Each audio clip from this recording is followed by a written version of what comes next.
Welcome back. Now, today is International Day of Democracy, as declared by the United Nations General Assembly in November of 2007, and that will be celebrated by the Inter-Parliamentary Union.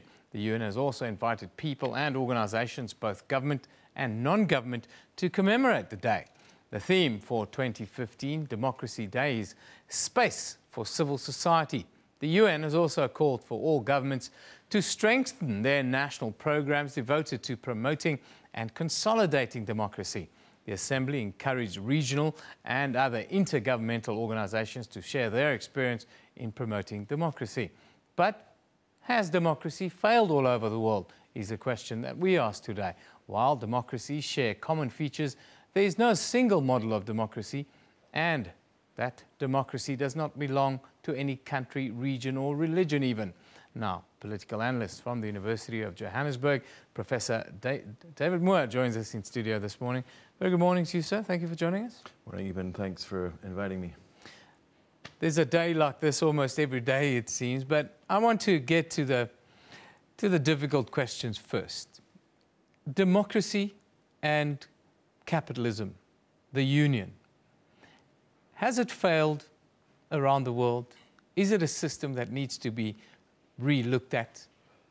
Well, I don't think it's failed, but it's always a problematic relationship, especially with the capitalism that we see emerging today with more and more inequality. And there's a contradiction as we have more democracy, even light liberal democracy, you know, elections every few years and that sort of thing, which maybe just circulate an elite. But they do offer spaces for contestation at the grassroots and trade unions and civil society. But we have political equality, but increasing economic inequality, right? So that's a contradiction, and that works its way out in many ways. Protests here, interventions, Syria, for example, you know, this was perhaps to promote democracy in certain countries' views, but what has it led to? The refugee crisis that you were talking about a few minutes ago. How do we overcome the challenges of inequality? And capitalism in itself, do we still have capitalism? We see the banks have been bailed out all around the world by their governments and so forth. Is that even still capitalism that we see in the world today? You're asking one of these questions that we debate forever. Look, I think as long as you have profit as a main motivation in society, it's something called capitalism. But in every society, you're going to see a different variation on that, depending to a large extent on the power from below, people who can contest it and get the material goods. Now, as long as you know, governments don't just spend too much on goodies for people, don't get too much in debt and so on, you can have capitalism work. If it fails, they get bailed out and you kind of go through this crisis. But it's, you know, the concept of democracy can be tied up with this notion of capitalism you're talking about. So democracy can mean the freedom to have private property, or the freedom to enter a business. Or it can mean the freedom of association, forming trade unions, political parties, free media. Now, these things don't always coexist. So you can have a very strong authoritarian state, but it'll be promoting this kind of democracy or capitalism or free enterprise from below. So we end up, you know, what is freedom? So they're big issues. They get worked out as people struggle on the ground, I guess, and as power holders try to keep that power.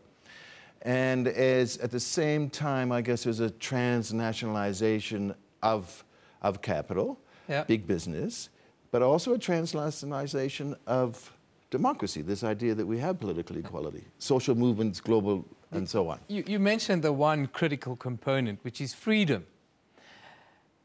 Freedom has many guises, and freedom has many wants and many needs. Is freedom, or has freedom been good for the planet?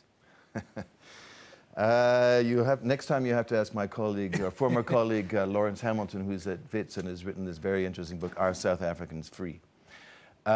Where he describes freedom as access to information, access to the knowledge that will enable us to make good choices about this freedom that we have. And I'd have to say, yes, in its totality, freedom's a good thing. But is your freedom, let's just say you're a big capitalist, Yeah. to offer your workers any wage possible? Yeah. Does that detract from my freedom as a worker? And my freedom as a worker to associate and to form a trade union to challenge you, there are going to have to be some trade-offs within that organization, Yeah. right?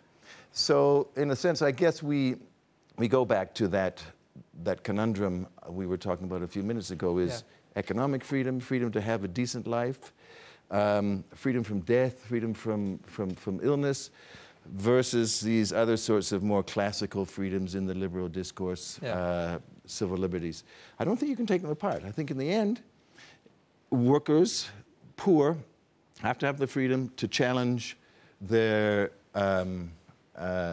superiors, the dominant classes. Yeah. What about South Africa? The last 21 years, there are a lot of criticisms about what we've done. Some say we could have done better, we should have done better. Democracy, has it worked for us? I think it's still working. And this is a parliamentary association day, right? And so parliamentary democracy in South Africa is robust, as we know. We've had the State of the Union address where certain members of parliament were ejected, the sort of issues of decorum in parliament. I don't think, these basic institutions have really been challenged. They've been strengthened by new political forces on the floor. Young, maybe somewhat populist, authoritarian in makeup, the EFF, are they really democratic inside? What about gender democracy? What about all of these other issues?